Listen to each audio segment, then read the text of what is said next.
수험생 여러분, 안녕하십니까? 앞으로 우리가 민법을 공부할 때 많이 쓸 법 용어들을 또 몇 가지 정리해 보도록 할게요. 자, 아직은 논리 같은 거 낄 필요 없어요. 이게 어디 쓰는 용어냐? 그래도 필요 없어요. 일단 용어의 뜻만 정확히 알자. 자, 법 용어는 다 일본의 한자 용어예요. 사람이 이 권리의 발생, 권리가 발생되기도 해요. 권리의 발생. 그 한쪽 사람의 권리의 발생은 누군가, 다른 사람은 의무의 발생이라고 했잖아요. 누구의 권리는 뒤집으면 타방, 누군가는 의무가 되는 의무의 발생. 또 발생된 권리가 변경되기도 해요. 그럼 권리 변경, 그럼 또 의무 변경. 이게 같이 가는 거예요. 내가 그랬잖아요.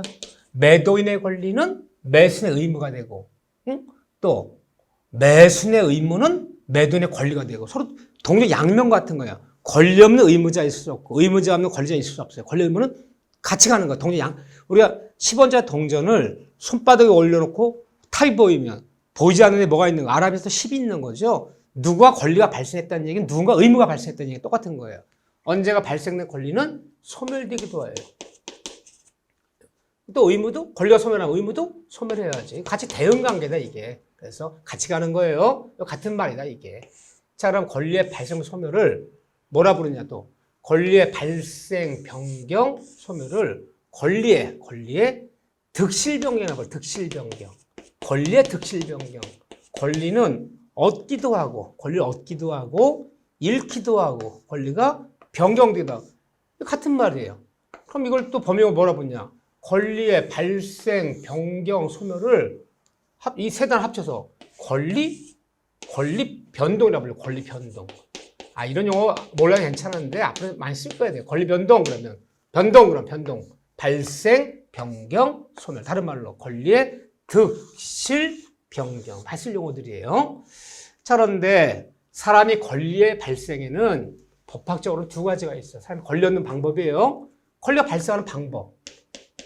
법용어예요. 방법에는 두 가지가 있다. 하나는 원시 취득했다. 권리 원시 취득. 많이 쓸 용어예요. 원시 취득. 또 하나는 일본식 한자 용어예요. 권리는 승계 취득한다. 승계 취득.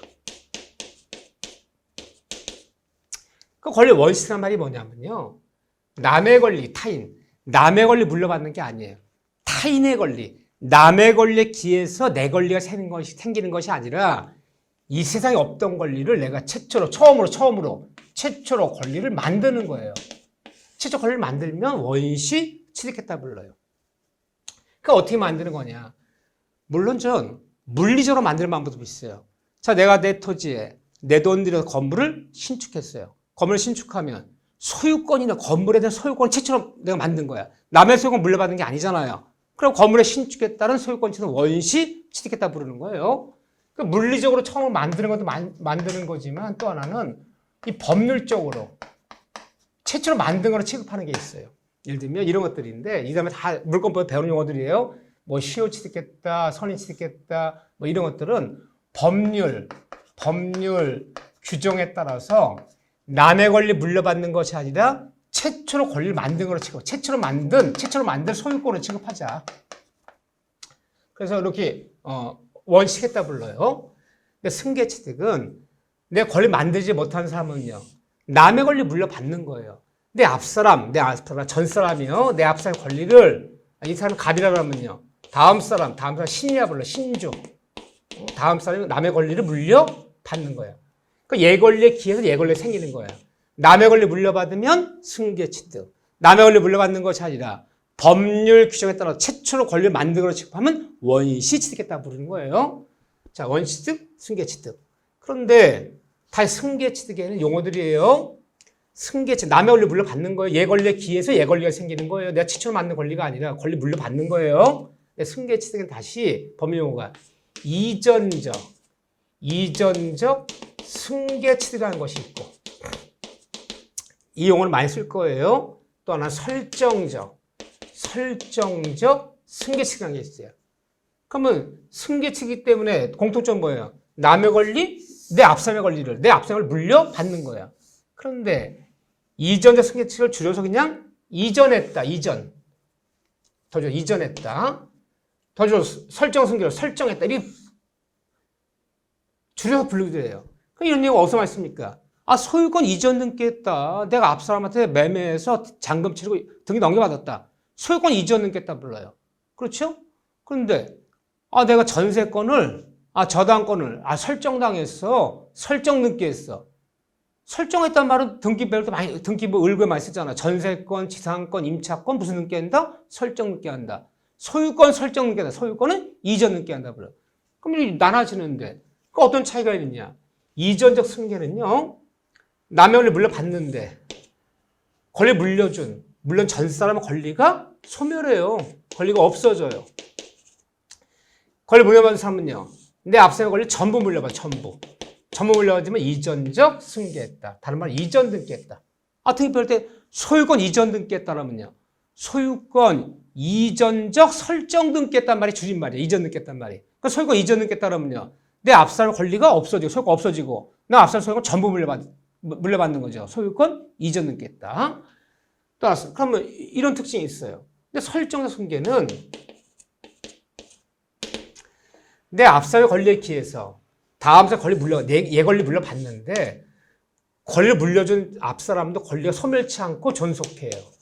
권리 안 없어져 물려주는 사람도 또 다음 사람은 내 앞 사람이 가진 권리 중에서 전부를 물려받지 못하고 일부만을 물려받는 거예요. 그러면 부동산 소유권자가 자기 부동산에 전세권, 저당권 설정 등기에 있다고 소유권 없어진 거 아니잖아요. 그럼 전세권자는 저당권자는 그 소유권자 권리 중에서 일부를 가져오는 거야. 전세권자는 사용 수익 권리를, 저당권자는 소유권자 권리 중에서 내 돈 안 갚으면 교환, 처분같이 내 경매처 받아가겠다. 그럼 저당권자가 저당 잡은 소유권을 사용할 수 있는 권리가 있는 건 아니잖아요. 그러니까 소유권 권리 중 일부만을 물려받는 거야. 사용 수익만 물려받으면 용익물권자, 처분가치만 물려받으면 담보물권자. 설정 등기했다. 설정했다고 해서 전세랑 권리 소멸하는 거 아니다. 이렇게 나눠지는 거 이렇게요. 자, 이런 용어들이 이제 앞으로 많이 쓸 용어들이다. 봐주시고. 또, 이 권리 변경이라는 게 있는데, 권리 바뀌는 거예요. 근데 권리 변경이라는 용어는 우리가 공부할 때 많이 쓰는 용어가 아니에요. 많이 쓰는 용어 아니기 때문에 일단은 넘어갈게요. 그 다음에 권리의 소멸이라는 게 있어요. 소멸. 많이 쓰는 용어들만 보는 거예요. 권리 언제가 없어지기도 해요. 근데 권리의 소멸에는 절대적 소멸, 권리의 절대적 소멸.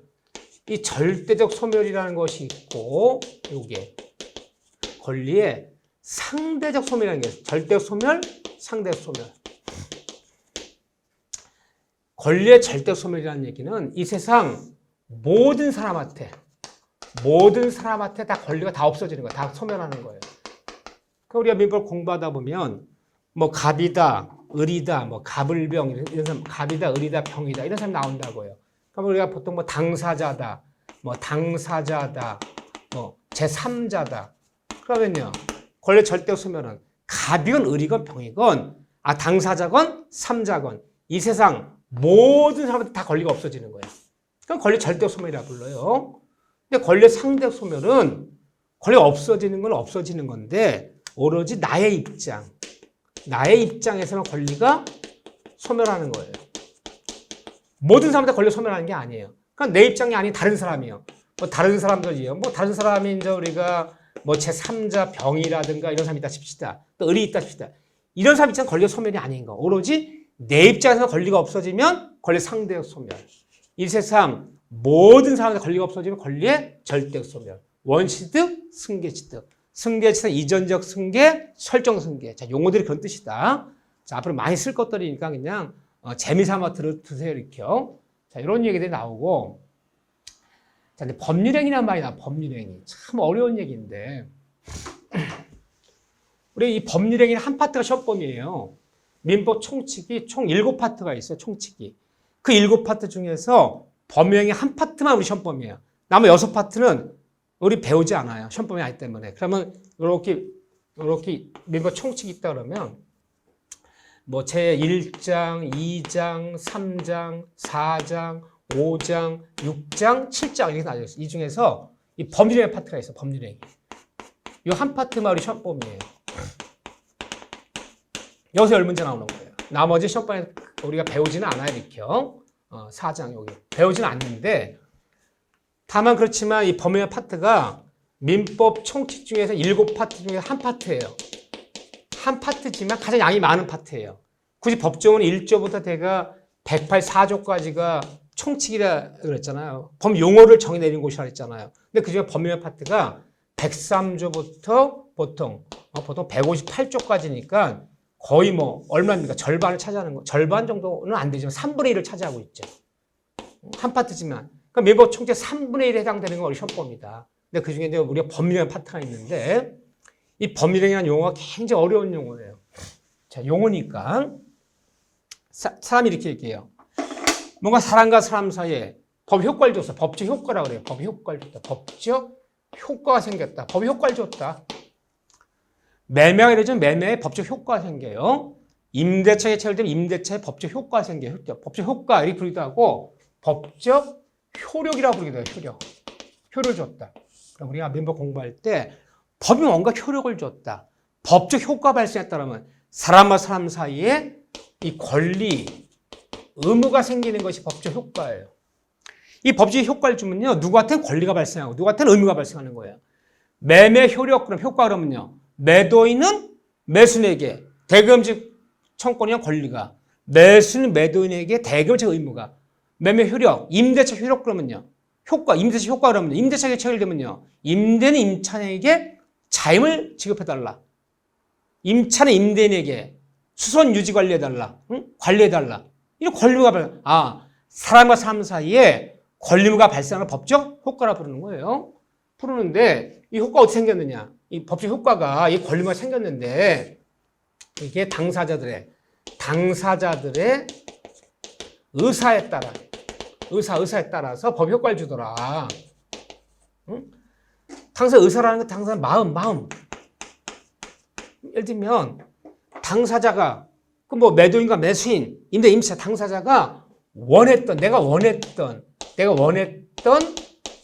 사람과 내가 원했던 대로 이 권리무가 생기는 거야. 그럼 법이 이렇게 효과를 주는 거야. 원했던 대로 효과를 주는 거야. 그럼 법률행위했다고 부르는 거예요. 법률행위라고 불러요. 그런데 법률행위가 아닌 게 뭐냐? 법률행위가 아닌 것은 그냥 법률의 규정이라고 보면 법률의 규정에 따라서 그러면 사람 사이에 뭐 권리가 생겼는데 내 원했던 사람과 내 원했던 대로 권리를 발생시켜주면 민법 효과를 발생시켜주면 그건 법률행위다 부르는 거예요. 그런데 이 법률 규정에 따라서 효과를 주면요. 내가 무엇을 원했든 원하지 않았든 내 의사와 관계없이 내 마음과 관계없이 내 의사 관계없이 법률 내 원했든 원치 않았든 논할 필요 없어. 원했든 원치 않았든 관계없이 내 의사 관계없이 내 마음과 관계없이 법률 규정에 따라서 획일적으로 이 권리가 발생해요. 그러면 법률 규정이라 법률행위가 아니라는 거. 기타 행위거든요. 둘 중에 하나예요. 법률행위 아니면 법률 규정. 그럼 사람과 사람 사이에 뭐 권리가 생겼는데 내 원했던 사람과 원했던 대로 권리물을 만들어주고 발생시키면 법률행위했다 부르는 거고 내 의사와 관계없이 내 마음을 고려함이 없이 내가 무엇을 원했든 원하든 관계없이 법률 규정에 따라 획일적으로 권리물을 만들어줘 버리면 법률행위가 아니라는 거죠. 그건 법률의 규정이라 부르는 거. 둘 중에 하나예요. 시험법률이 이건 시험법이에요. 왜? 우리가 각종 중개모 보는 거, 뭐 임대계약 체결하건 매매계약 체결 다 법률행위거든요. 우리 매매계약 체결할 때, 임대계약 체결할 때, 내가 원했던 사람과 원했던 대로 의사 표시해서 원하는 대로 계약기간 정하고 원하는 대로 매매대금 정하고 원하는 대로 효과 받는 거 아니에요? 내 의사와 관계없이 매매되고 내 의사와 관계없이 임대되는 거 아니잖아요. 그러니까 법률행위, 중개업무 보는 게 다 법률행위란 말이야. 그러니까 중개업무에 필요한 지식만 시험법이니까 이건 시험법이가 아니라는 거예요. 그러니까 예를 한번 들어볼게요. 참 어려운 용어들이야 이게 용어가. 자, 우리 아버지가 돌아가시면서 유언장을 썼어요. 내 재산 중에서 살고 있는 이 집은 그 유언유증한다래요. 유언유증. 살고 있는 이 집은 마지 큰아들한테 주고 어디에 있는 토지는 막내딸한테 주고 어디에 있는 재산은 둘째에게 남긴다. 유언유증했어요. 다 그러고 돌아가셨어요. 그럼 어떻게 재산 분배되나요? 우리 아버지가 유언유증한 대로 원했던 대로 재산 분배해야 되는 거 아닌가요? 그러니까 내가 죽으면서 유언장 써 유언유증은 법률행위 하는 거야. 내 원했던 사람한테 원하는 대로 재산 남긴 거니까. 그럼 유언유증하는 것은 이건 법률행위예요. 내 원했던 사람한테 원했던 대로 재산을 남기면요. 민법은 원했던 대로 효과를 주니까. 그런데 유언유증을 하지 않으시고요. 갑자기 돌아가셨어요. 그냥 심장마비로. 그럼 재산 어떻게 분배하나요? 돌아가신 우리 아버지가 누구한테 얼굴 주기로 원했는지에 관계없이 민법 규정 몇 조 몇 호에 따라서 장남이건 차남이건 아들, 딸 관계없이 1대1로 똑같이 나누는 거 아닌가요? 그러니까 돌아가신 분의 의사를 고려하지 않잖아요. 획일적으로 그냥 상속이라는 법률 규정에 따라서 1대1로 쭉 나누잖아요. 그러니까 상속은 법률행위가 아니야. 법률 규정이에요. 유언유증하는 것은 법률행위예요. 이해되시죠? 그걸 보세요. 상속은 상속법 규정에 따라서 획일적으로 처리하잖아요. 돌아가신 분은 의사 고려 안 하잖아요. 다 똑같이 배우자 1.5, 자식들은 다 1대1 대 똑같이. 상속은 법률 규정. 유언유증하는 건요. 내 원했던 사람은 원하는 대로 재산 넘기는 건 유언유증은 법률행위죠. 근데 제가 중개보는 게 다 뭐라 했어요? 법률행위 하는 거라 했죠. 매매건 임대차는 내가 원했던 사람 원하는 대로 우리 효과 받아가는 거지 내 의사와 관계 획일적으로 효과 주는 거 아니잖아요. 우리 이거 하나만 시험법이다. 그렇게 보시면 돼요. 이렇게 보시면 이제 그런 얘기가 이런 얘기다. 그런데 법률행위란 파트, 자 이제 법률의 목적이란 말이 나오는데 너무너무 어려운 얘기예요. 이렇게요. 자 여기부터 볼게요. 그러면 우리가 법률행위, 자 법률행위란 파트가 굉장히 어려운 파트고 용어가 어렵지만 다시 한번 정리하면 이 법률행위 이 한 파트만 우리가 시험범위고 여기서만 10문제 출제하는데 앞으로 생각하세요. 법률행위란 말이 떨어지면 내 원했던 사람과 원하는 대로 원했던 대로 민법 효과를 주는 거예요. 권리물을 만들어 주는 건데 이 법률행위의 가장 대표적인 사례가 뭐냐? 가장 대표적인 사례는 각종 계약 맺는 거. 매매계약 맺건 임대계약 맺었건 교환계약 맺었건 각종 계약이 법률의 가장 대표적인 행위예요. 각종 계약 맺으면요. 그 사람들 계약서 썼던 대로 내가 원했던 대로 민법 효과를 주는 거잖아요. 각종 계약 맺는 게 대표적인 법률행위다. 그런데 이런 법률행위가 유효하려면 각종 계약이 유효하려면 어떻게 유효한 거냐? 다음 같은 4가지 갖춰져 유효하다는 거야. 어떤 계약을 맺었는데 그 계약이 유효하려면 유효가 뭐예요? 효력이 있다. 효력이 있어야지만이 내 원했던 사람과 원했던 대로 권리물을 주는 거죠. 반대말이 뭐예요? 어떤 계약이 성립했어. 계약 맺어졌는데 이게 무효가 돼버리면요. 무효래요. 효력이 없대요. 무효란 말 효력이 없다. 효력이 없어버리면 아무런 권리물가 발생하지 않겠죠. 무조건 계약이 성립했다 다 유효하다는 거 아니잖아요. 계약이 성립됐지만 유효할 수도 있고 무효될 수도 있는 거잖아요. 그러면 이 계약이 유효하려면 이 법률행위가 유효하려면 앞으로 같은 말을 쓸게요. 법률행위의 이제 대표적인 게 각종 계약 맺는 게 대표적인 법률행위다. 우리가 계약 맺을 때 계약 자유원칙에 따라서 내 원했던 사람과 원하는 대로 계약 맺는 거지 누구랑 계약 맺을 강제하는 거 아니잖아요. 또 우리가 원하는 대로 민법 효과를 주는 거잖아요. 그런데 이 계약이 이 법률행위가 유효하려면 성립한 법률이 유효하려면 4가지를 갖춰야 돼요. 자 보세요. 여기 보면 적법이라는 얘기부터 쭉 나오죠. 이렇게요. 여기 보면 자 보면요. 어떤 계약이 맺어졌는데 계약이 유효하려면 이게 이제 굉장히 핵심적인 내용이에요. 어느 법률행위가 하나 예를 드는 거지 지금요. 계약이 성립했다. 계약이 체결되었다. 이게 유효하려면 이 계약 내용이에요. 계약 내용. 이 계약 내용이 4가지를 갖춰야 돼요. 4가지. 앞으로 많이 쓸 용어예요. 어떤 계약이 성립해 유효하려면 다음 4가지를 갖춰야지만 유효하다는 거예요. 그럼 내가 4가지 얘기할 건데 이 4가지 갖춰지지 않으면 이 성립한 계약은 다 무효가 돼버려요. 효력이 없어요. 계약이 성립하더라도. 일단 계약 내용이 어떤 계약 내용이 성립한 법의 내용이 계약 내용이 일단 확정될 수 있어야 돼요. 확정돼야 돼요. 확정의 반대말이 뭐냐? 확정되지 못한 계약 그 내용이 확정되지 못한 불확정하다면 그 계약은 성립됐더라도 확정되지 못한 불확정하다면 이거 뭐가 됐냐? 무효가 돼버려요. 이 계약 내용은 무효이다. 하나 예를 들어 볼게요. 내가 너에게 내일까지는 뭔가를 주겠다. 좋습니다. 뭔가를 받겠습니다. 내가 너에게 내일까지 뭔가를 주겠다. 감사히 받겠다. 이거 증여계약이라 부르는 거예요, 지금요. 뭔가가 지금 확정이 안 되잖아요. 그러면 언제까지 확정됐냐? 이 확정은 꼭 계약 맺는 처음부터 확정되라는 건 아니야. 처음부터. 적어도 언제까지? 그 이행할 때까지. 내일까지 뭔가 주겠다. 그러면 지금 확정되지 않아도 내일까지 확정되면 돼요. 내일이 됐어요. 뭔가 주세요. 뭔가 줬는데? 마음을 줬는데? 이 법의 효과가 있어서 법의 효과를 좀 권리가 생긴다고 했잖아요. 권리란 누가 이행하지 않으면 이행 강제할 수 있어야 돼. 법을 소송내버렸어요. 판사님, 얘가 뭔가를 준다고 했는데 뭔가를 주지 않습니다. 뭔가를 주라고 해주세요. 소송낼 수 있어 없어요? 없잖아. 권리라는 것은 누가 이행하지 않은 법에서 강제할 수 있어야 되는데 판사가 뭔가 줘라 이렇게 판결 안 내릴 거 아니에요. 따라서 확정이 안 되는 거야. 그러면 언제까지도 내일까지도 지금 확정되지 않아 좋아. 근데 내일이 됐어. 그 뭔가가 볼펜 한 자루 하더라. 그 뭔가가 책 한 권이 하더라. 이게 내일까지 확정돼주면 괜찮아요. 언제까지? 그 이행기까지. 근데 꼭 이행까지 확정이 안 돼버리면 뭔가를 달라는 소송 낼 수 없잖아요. 그럼 다 무효예요. 효력이 없는 거예요. 법에 의해서 누가 법에 의해서 뭔가 주장할 수 있어야지 권리가 되는 거야. 그 사람 이행해주면 감사하고 이행 안 해주면 그만이다. 법에서 강제할 수가 없다. 그럼 그 도덕적 개념이요, 그건요. 도덕은 법이 아니에요. 응? 강제할 수가 없잖아요. 무효예요. 확정되죠. 확정됐더라. 확정됐더라.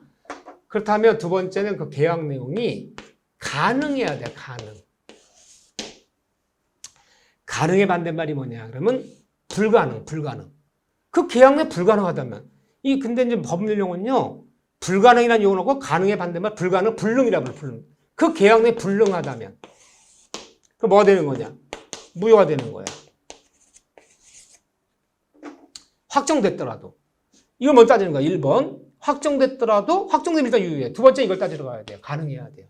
자, 오늘 아침 출근하다가 한강가에 동전 빠뜨렸어. 빠뜨린 그 동전을 건져오신 분에게는 1억 원 주기로 하자. 오케이. 내가 건져다 주고 1억 원 받기로 하자. 계약 도장 찍었어. 한강가에 빠진 동전 건지는 거지. 가능해, 불가능해요? 불가능하잖아. 여기서 가능이다, 불능이라는 건 과학적, 물리적인 얘기를 하는 게 아니야. 달나라에 가서 운석 하나 가져오는 계약. 계약만 확정됐지, 운석 하나 가져오는 거. 가능해, 불가능해요? 아니, 과학적으로 가능하죠. 근데 우리 사회 통념, 일반인의 상식에 비춰볼 때, 가능이다, 불능이다는 사회 통념에 따라 결정한다. 사회 통념. 앞으로 많이 나올 얘기예요. 사회 통념. 어떤 과학적, 물리적 기준이 아니라는 거 민법에서는요. 사회 통념이 뭡니까? 건전한 일반인의 상식이에요. 상식에 따라 결정하는 거예요. 일반인들이 한강에 빠진 동전 어떻게 건지니? 태평양에 빠뜨린 동전 하나 어떻게 건져오니? 일반인 달나라 가서 운석 어떻게 갖고 오니? 그럼 불능되는 거야. 과학적 물리적으로 가능하다고 가능이 아니에요? 사회 통념에 비춰볼 때 일반인들이 이건 불가능하지. 그럼 불능이 되는 거야. 그렇다면 그 계약은 성립했더라도 뭐다? 무효가 되는 거야. 계약 내용이 가능해야 돼요. 사회 통념에 비춰볼 때 불능하다면 무효다. 가능하더라.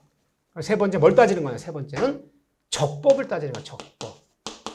법에 적합해야 돼. 법을 어긋나지 않아야 돼요. 자, 여기 적법 얘기 나오는데 근데 법에는 법을 위반하면 우리가 뭐라는 거? 법을 위반하면 위법하다 부르는 거잖아요. 그 계약 내용이 위법하다면 계약이 성립해서 확정돼 가능하더라도 무효라는 거 무효. 적법해야지만 유효하다는 거야. 그럼 적법이 뭐냐? 적법이. 자, 보세요. 지울게요. 법을 위반하면 다 위법이냐? 그렇지 않다는 거야. 법에는요. 자, 적법이라는 얘기 나와서 볼게요. 그 목적은 계약 내용이 먼저 확정되어야 되고 두 번째 가능해야 돼. 불능하면 안 돼요. 세 번째는 적법해야 돼. 이걸 다 통과해야지 유효한 거예요. 근데 법에는 우리 민법이라고 할게요. 제가 우리 민법에는 그러니까 우리 민법 조문이 예를 들면 1118조문이 있어요. 총 법조문이. 법조문 수가. 이 1118조문이 있는데 이 법에 위반하면 다 위법이라는 얘기가 아니에요. 법에는 두 가지가 있어요. 법에는 하나는 강행법규라는 것이 있고 이 법조문이 두 개의 법조문으로 나눠진다는 거야. 사람에는 둘로 나눠봐라 그러면 남자, 여자 이렇게 나눌 수 있듯이 법을 두 가지 나눠봐라. 법을. 그러면 법에는 어떤 법조문에는 강행법규라는 것이 있고 이 강행법규를 강행규정이라고 불러요. 강행규정. 법엔 또 하나 뭐가 있냐? 임의법규. 이 법규란 말이 뭐냐? 임의규정이라는 게 있어요. 임의규정. 같은 말이에요. 이 두 가지 나눠진다. 그럼 우리 민법 제1조, 제2조, 3조 이렇게 나가잖아요. 그럼 법조문 옆에 이것은 강행법규, 이것은 임의법규 표시 안 돼 있어요. 표시 안 돼 있어. 법조문 옆에 강행법규, 임의법규 표시 안 돼 있지만 나눠진다는 거예요. 이 강행법규가 뭐냐? 강행법규 아주 쉽게 얘기하면요. 어떤 법조문이 우리가 살아가는 사회적 기본 질서에 관련돼 있어. 이게 흔들려버리면 사회가 흔들려버려. 그럼 강행법규는요. 법대로, 무조건 법대로만 해야 돼. 법대로. 법의 규정대로만 해야 돼. 무조건 법대로. 이 법대로 안 하면 다 무효예요. 무조건 법대로만 해야 돼. 근데 이 법규랑 법조문은요. 어떤 법조문이 있지만 법대로가 아니야, 이거는. 법대로가 아니라 다른 의사가 있거나 특약이 있다면 의사대로 특약이 우선하고 이 의사도 특약도 없을 때만 이렇게 한다는 거야. 그럼 이거는 의사 특약 없으면 보충이야. 보충하는 거야. 보충 규정이야. 이거 법대로 안 해도 돼. 법대로 안 해도 이건 유효한 거예요. 자, 하나 임의법규 예를 들어 볼게요. 이 임의법규 어디 맞냐? 사람과 사람끼리의 재산관계인 계약법에 이게 많아요. 계약법. 채권법을 계약법이라 부르도 돼요. 하나 예를 들어 볼게요. 이게 임의법규예요. 예를 들어 볼게요. 매매계약을 맺는데 우리 법조문에 매매 비용은 중개 수수료 같은 거예요. 매매 비용은 평등하게 부담한다. 그럼 아무런 말 없으면 중개 수수료 어떻게 내는 거예요? 반씩 내는 거 반씩. 그게 법조문이에요. 매매 비용은 균등하게 부담한다. 근데 우리는 특약상 중개 수수료나 매매 비용은 일체 매도인이 부담하지 매수는 부담하지 않기로 한다는 특약이 있었다면 중개 수수료 어떻게 내야 돼요? 매도인한테 다 받아야지. 의사가 특약이 있다면 특약대로 가는 거고 의사도 아무런 말이 없었다면요. 중개 매매 아무 말이 없었다면 그럼 반씩 내라 법대로. 그때 써먹는 거야. 이것도 없이 써먹는 거야. 근데 이거 법대로 안 했어. 법의 규정에는 매도인과 매수인이 매매 비용 균등하게 부담하라 돼 있는데 균등하게 부담하니까 매도인이 전액 100% 무효하기로 했어. 유예 무효예요. 유효한 거죠. 이거 법대로 안 해도 돼. 의사가 있다면 의사대로 하면 되는 거예요. 의사도 없을 때만 법을 써먹는 거예요. 이거 위반했어. 법대로 안 했어요. 이거 위반했다고 해서 우리 무효라 부르지 않아요. 위반해도 유효한 거야. 반씩 부담하지 않고 전액 매도에 부담하기라도 유효한 거야. 그러면 결국은 법을 위반했다 다 위법이 아니라 법 중에서 강행법규요. 이 강행법규라는 게 있죠? 강행법규. 요거 위반했을 때 우리는 위법하다 부르는 거고 이거 위반이라면 무효가 되는 거지. 법을 갖다 다 위법이 아니다. 법 중에서 임의법규 위반하면 임의규정 위반하면 유효해요. 의사 특약이 우선하는 거야. 그건 의사도 특약도 없을 때만 써먹는 거야. 꼭 임의법규대로 안 했다고 해서 그 계약이 무효라는 얘기가 아니고 강행법규 위반만 강행법규란 법대로 꼭 지켜야 되면 강행규정. 법대로 지킬 필요 없어요. 그럼 임의규정. 이게 부르는 거죠. 이거 위반하면 이건 유효해요. 이거는. 이거 위반했다고 이게 뭐야 되는 건 아니고 강행법규 위반이 아닐 것. 그러니까 그 계약이 유효하려면요. 강행법규 위반이면 위법이라 부르고 강행법규 위반인데 위법이 되면 무효되는 거죠. 그렇죠. 이런 얘기죠. 세 번째 그리고 마지막으로 뭘 통과해야 되냐. 마지막으로 단속 규정 이런 필요 없어요. 아직은. 이렇게 아직 필요 없고 이 법규 뜻만 알아주시고 참고학습 볼 필요 없고 이미 다 설명되는 거예요. 가능 얘기도 했어요. 적법 얘기했어요. 마지막으로는 이게 중요해요. 그 계약 내용이 유효하려면 이거 걸려버리면 확정에 반대말 불확정. 확정이 안 돼. 뭔가를 드리겠다. 이거 무효예요. 유효하다는 것은 누가 이행치 않으면 이행을 강제할 수 있어야 돼. 법에 소송 내서라도 강제로 이행시킬 수 있어야 돼. 그래야지 이게 유효한 거예요. 무효는 아무 효력이 없기 때문에 누가 이행치 한다 이행을 요구할 수가 없는 거예요. 무효예요. 가능해 반대말. 그 계약 내용이 불가능하다면 사회 통념에 비춰볼 때 건전한 일반의 상체에 비춰볼 때 달나라 가서 운석 갖고 오는 거 한가에 빠진 동전을 건지는 것이 불가능하다면 그럼 무효예요. 그 계약은 아무 효력이 없는 거예요. 이행하지 않다 이행 요구할 수 없어요. 적법해야 돼. 뭐가 아닐 거? 강행법규 위반이 돼버리면 뭐가 돼요? 무효가 돼버려요. 그럼 뒤집어 얘기하면요. 이거 위반 아니야. 확정됐어. 가능해. 적법해요. 그럼 마지막 뭘 통과해야 되냐. 그 계약이 유효하려면, 그 법리가 유효하려면 마지막 인전 이렇게 얘기해요. 사회적 타당성이 구비될 것. 그 계약 내용이 사회적 타당성이 있어야 된다 그래요. 유명한 문장이에요. 이거 뭐냐. 사회적 타당성 우리가 103조 위반이 아닐 것 이렇게 표현해. 아닐 것. 다른 말로 뭐라 부르냐. 그 계약 내용이 다 확정되고 가능하고 적법하고 다 통과했어. 마지막 이걸 통과해야 돼요.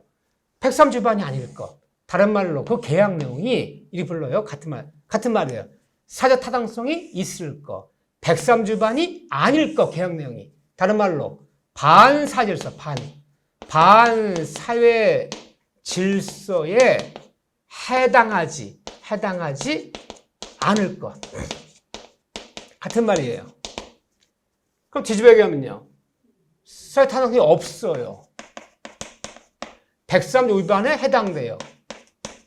반사회 질서에 해당돼요. 이거 해당돼 버리면 뭐가 되느냐? 무효가 돼 버려요. 마지막 이걸 통과해야 돼요. 그래서 사회 타당성이 말이 뭐냐? 보세요. 법조문. 굉장히 중요한 법조문이야. 민법 공부한 사람들은 평생 30년 지나도 103조 그럼 반사회 질서. 그만큼 유명한 법조문이야 이게. 우리 시험범위 여기부터예요 사실은요. 103조부터 시험범위가 시작된다. 이게 첫 조문이야 우리 시험범위. 1조부터 102조까지는 시험범위가 아니에요. 이 우리 시험범위 첫 조문인데 103조가 얼마나 유명하냐. 우리 헌법 그러면 국민들이 법학 공부 안 해도 헌법 제1조 대한민국은 자유민주공화국이다. 그렇게 돼 있잖아요. 다 알잖아 그건요. 그만큼 민법 103조 그러면 반사회 질서. 다 알아요, 다 알아. 자, 뭐가 있냐, 벌써 법조문에. 그 계약 내용이, 맞아요, 여기부터 시험범위예요.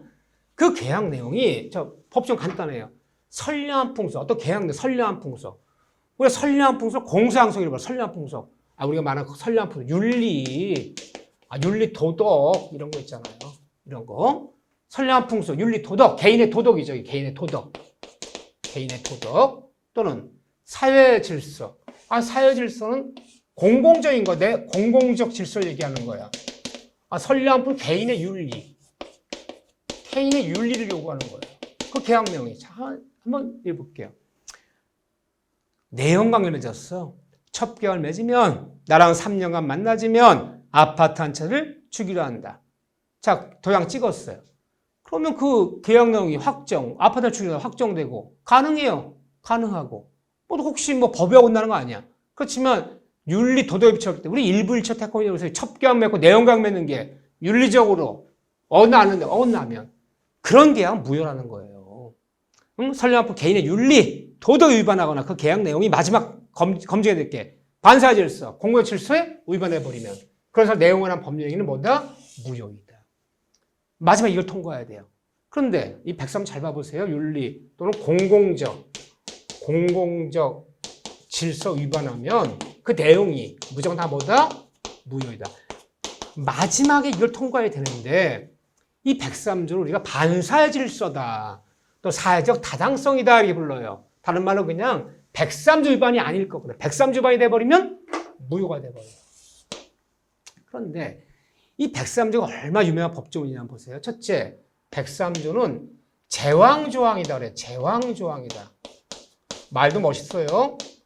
제래전 민법조문이 1조부터 1118조문이 있는데 이 103조 가장 으뜸이 되는 법조문이야. 헌법에도요 많은 규정이 있어요. 교육을 받을 권리, 국방의 의무, 납세 의무, 교육을 받을 권리, 인격권, 재산권 보장 다 헌법 내용이야. 제일 중요한 건 제1조 대한민국은 자유민주공화국이다. 이게 제일 중요하잖아요. 그거 밑에 다 나오는 거야. 밑에 마찬가지야.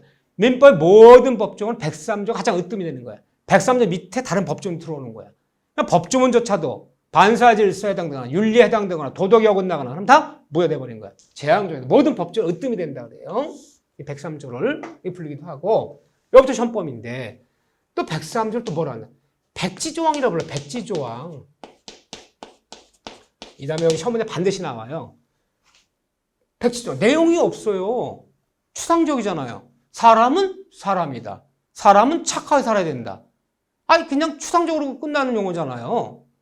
그럼 뭐가 선량한 풍속인지, 뭐가 사회 질서인지를 다 밝혀야 될 거 아니에요. 일일이 이렇게 다, 법이라는 것은 구체가 다 밝혀줘야 될 거 아니에요. 근데 아무 내용이 없어.